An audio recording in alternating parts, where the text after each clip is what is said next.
World War II was not just a war of soldiers, bullets, and battlefields. It was a war of factories, of assembly lines humming day and night, of nations racing not only to outfight their enemies, but to outproduce them. In that vast industrial struggle, the fate of armies was decided long before the first shot was fired inside drafting rooms, steel mills, and converted automobile plants across the United States. And hidden within those early decisions was a quiet gamble that would shape decades of warfare and ways few could imagine at the time. A gamble that many believed would fail when tested by fire. When the United States entered the war in December 1941, it faced a brutal reality. The conflict would span oceans and continents. American forces would fight in deserts, forests, cities, mountains, and island jungles. Supply lines would stretch thousands of miles. Tanks would have to survive not just enemy fire, but mechanical stress, poor roads, salt air, mud, heat, and neglect. American leaders understood something critical. They did not need the most powerful tank in the world. They needed a tank that could arrive again and again, wherever the war demanded. What they chose instead of perfection would soon be tested against the deadliest armored forces on Earth. That choice was the M4 Sherman. From the very beginning, the Sherman was not designed to dominate through raw strength.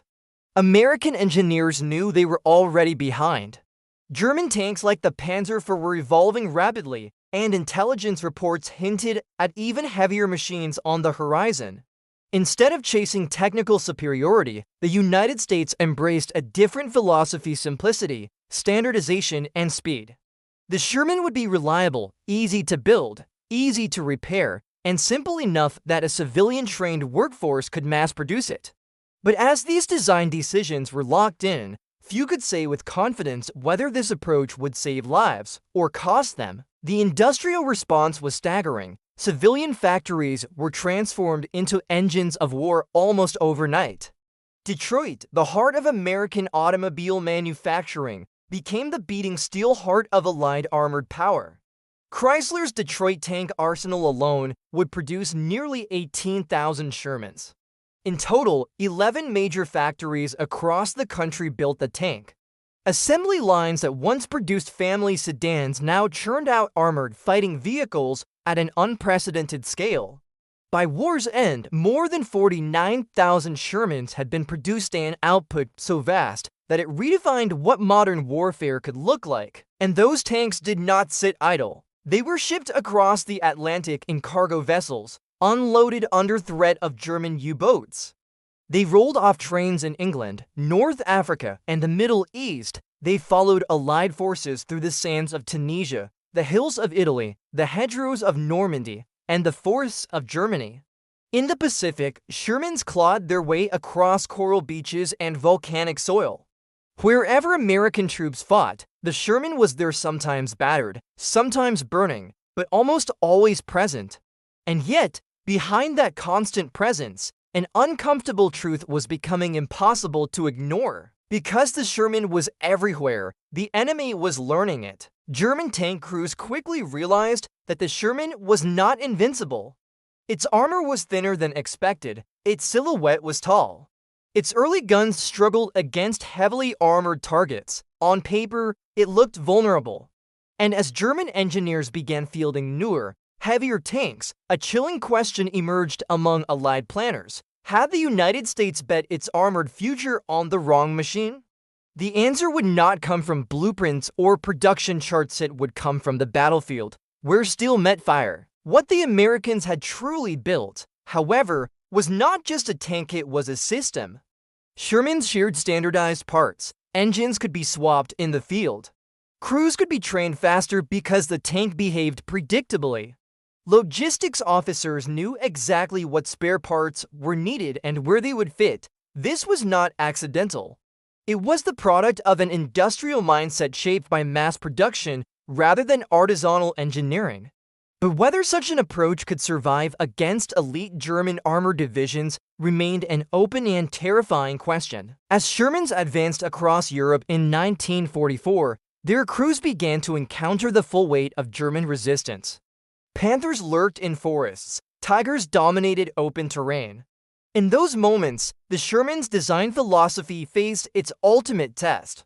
Could reliability, numbers, and organization overcome superior armor and firepower? Or had American industry created a machine that was already obsolete before it reached its greatest battles? If you're finding this story as fascinating as it truly is, now is the perfect moment to support the channel. Liking the video and subscribing helps ensure more people discover these deeply researched stories that reveal how history was shaped not just by heroes and villains, but by design decisions made under pressure. The Sherman had been born for total war, built not as a masterpiece, but as a workhorse. It was never meant to be the best tank on paper, but war is not fought on paper. It is fought in mud, smoke, confusion, and fear.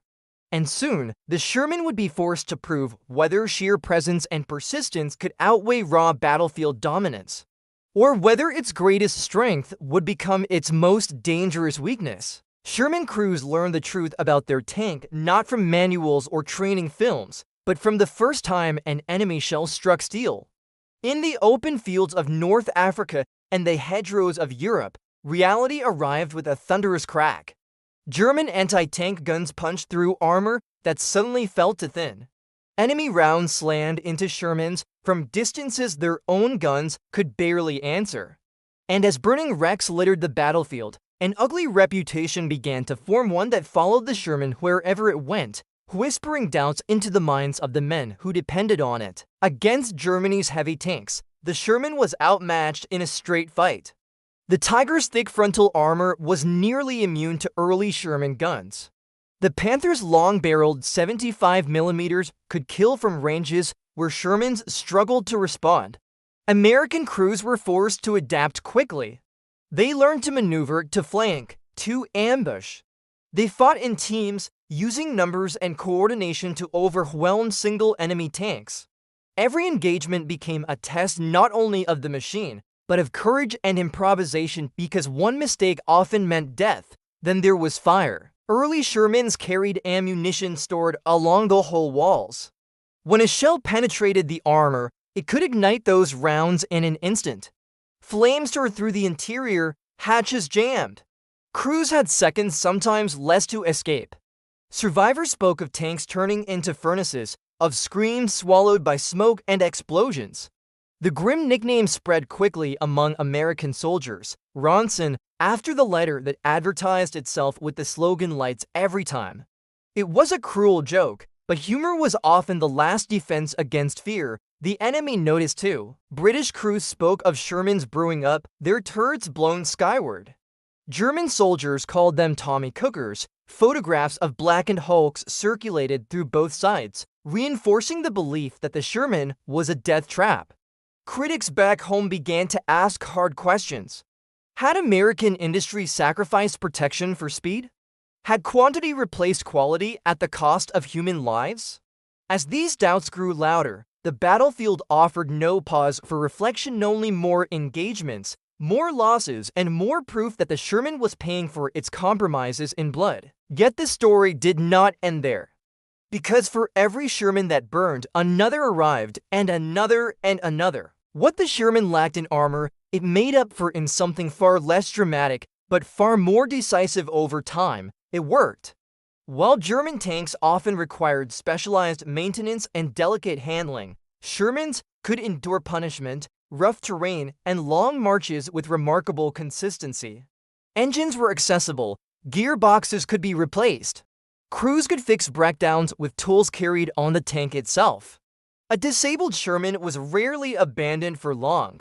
It was recovered, repaired, and sent back into the fight. This reliability reshaped the battlefield in quiet ways. German armored units frequently lost tanks not to enemy fire, but to mechanical failure.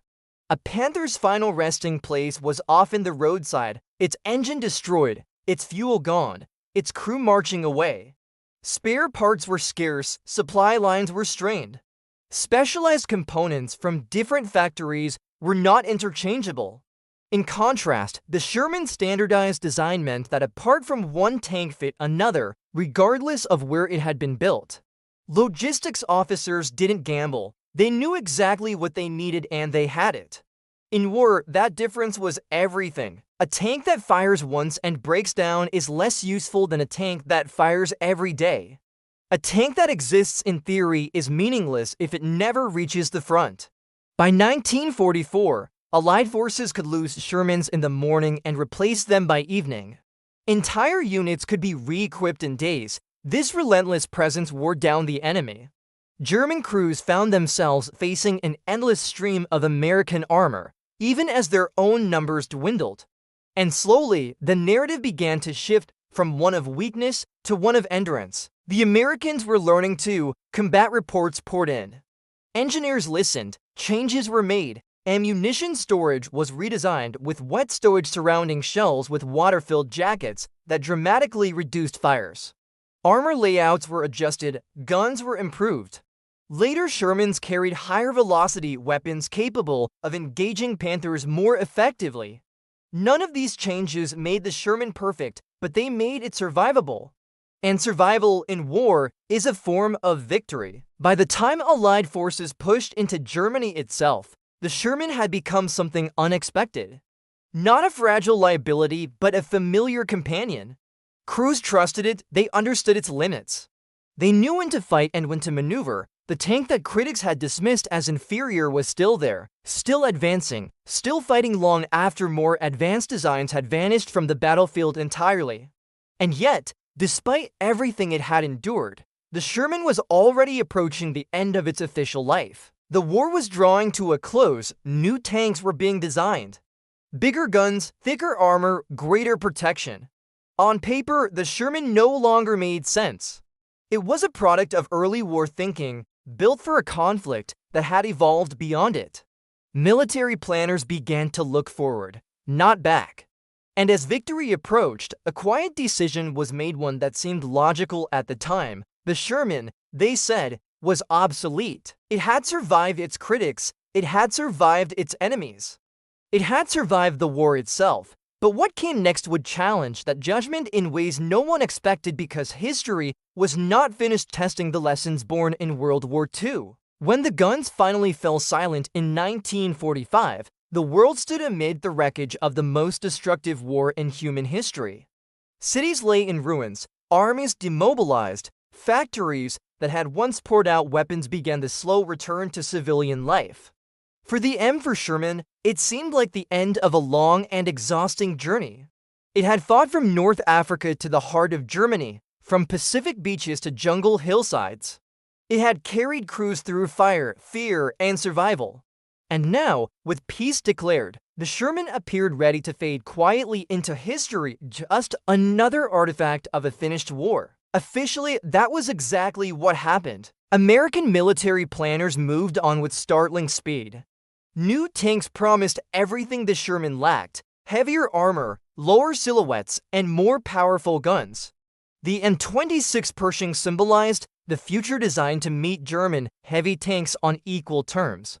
In doctrine papers and procurement plans, the Sherman was categorized as a relic of early war necessity. It had served its purpose, they said. It had done its job. The label attached to it was cold and final: obsolete. And once that word is spoken in military planning, a weapon's fate is usually sealed. Thousands of Shermans were stripped of equipment and sent to scrapyards. Others were parked in vast storage fields, lined up in silent rows that stretched toward the horizon. Their paint faded, rust crept in. Crews were reassigned, training manuals were shelved. To a generation eager to forget war, the Sherman became a symbol of a brutal past, useful once, now irrelevant.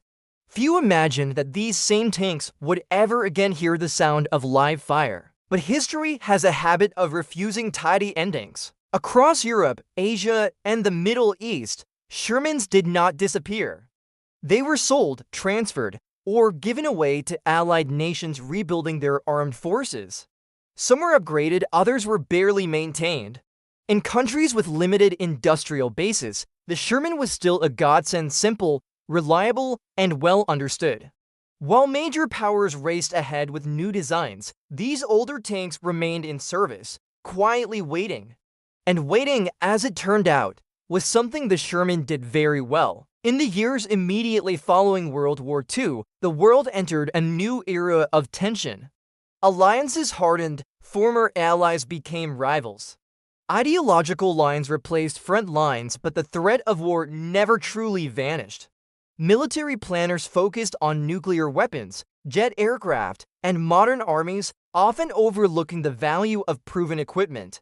The Sherman, sitting forgotten in depots and foreign service, seemed like a footnote.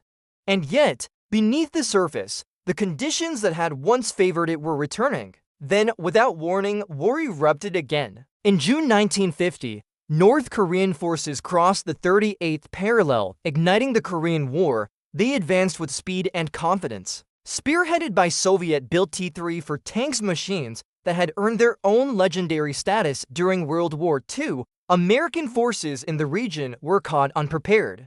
Infantry weapons proved ineffective against enemy armor. Defensive lines collapsed. Panic spread through units that had not trained for armored combat. Once again, a familiar question echoed through military channels. What do we have that can fight right now? The answer shocked many. From storage yards and reserve units, late-war Shermans were pulled back into service. M4 3E8 variants designed in the final years of World War II were refurbished and rushed to the front. Critics scoffed, commentators assumed these tanks would be slaughtered by newer designs. After all, this was a machine conceived nearly a decade earlier. It was supposed to be obsolete. But the men who had fought in them before understood something others had forgotten. The Sherman's true strength had never been novelty, it had been readiness. If you're enjoying how this story challenges everything we think we know about military progress, consider liking the video and subscribing. It helps these deeper historical lessons reach more people and ensures stories like this don't disappear beneath the surface of simplified history. When Sherman crews entered combat in Korea, they were not stepping into an unfamiliar role. The tank systems were well understood. Spare parts existed, training methods were proven. Logistics chains could be rebuilt quickly. And while the T-34 was formidable, it was not invincible. Improved optics, better ammunition, and experienced crews allowed Shermans to fight effectively. Once again, the supposedly outdated tank refused to behave as expected. The war in Korea would expose a truth many planners had overlooked. Technological timelines do not determine battlefield relevance. Context does, preparation does, human skill does. And as Shermans faced enemy armor years after their supposed retirement, the question grew impossible to ignore. Had the Sherman ever truly been obsolete at all? Its designers had built it for one purpose: to function reliably within a vast system of war. That system still existed, and as long as it did, the Sherman remained dangerous. The tank that had been written off was fighting again, not as a relic, but as a reminder that the lessons of World War II had not expired. And in its continued survival, the Sherman was preparing to deliver its final and most important message: a lesson forged in factories, proven in fire, and repeated across decades of conflict. When American Shermans rolled into combat during the Korean War, they carried more than guns and armor. They carried a philosophy born in World War II, one that had quietly defied expectations for nearly a decade. On the frozen hills and muddy valleys of Korea, this philosophy would face its final test. Many observers believed the outcome was already decided. A tank designed in 1941, they assumed, could not possibly stand against the realities of modern war. But once again, the battlefield was about to tell a different story. North Korean forces had entered the war with confidence. Their T-34 tanks were fast, well-armed, and terrifying to infantry units unprepared to stop them. Early encounters were disastrous for U.S. forces. Anti-tank weapons failed.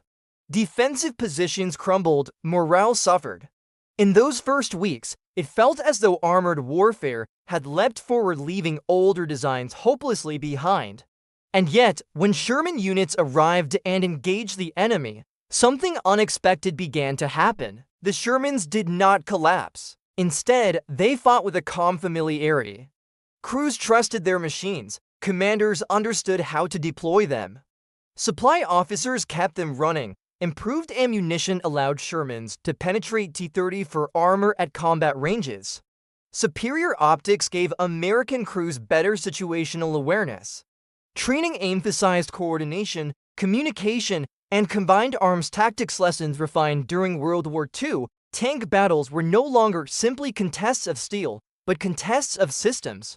And in those systems, the Sherman still belonged. As engagements multiplied, reports filtered back through command channels, Shermans were holding defensive lines.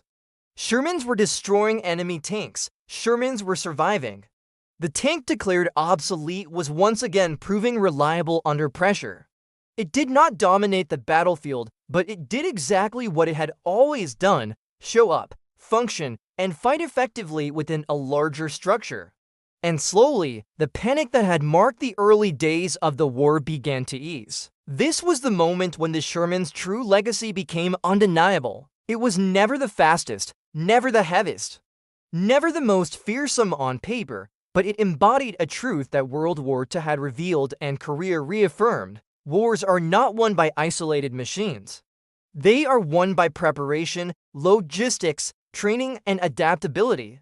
A tank that can be repaired, supplied, crewed, and replaced will outlast one that exists only in ideal conditions. The Sherman had been built for that reality, and that is why it endured. Across the globe, the same pattern repeated itself. Sherman served in the Middle East, South America, and parts of Asia well into the 1960s and beyond. Some were modified with new guns, others were rebuilt for specialized roles. Nations with limited resources relied on them because they could be maintained without cutting-edge industry. Decades after their introduction, Shermans were still fighting long after flashier designs had vanished into museums. By then, historians and military analysts began to reevaluate what World War II armored warfare had truly taught. German tanks, for all their engineering brilliance, had been difficult to sustain. Soviet tanks emphasized ruggedness and numbers. American tanks emphasized systems factories, transport, spare parts, training pipelines. The Sherman sat at the center of that American approach.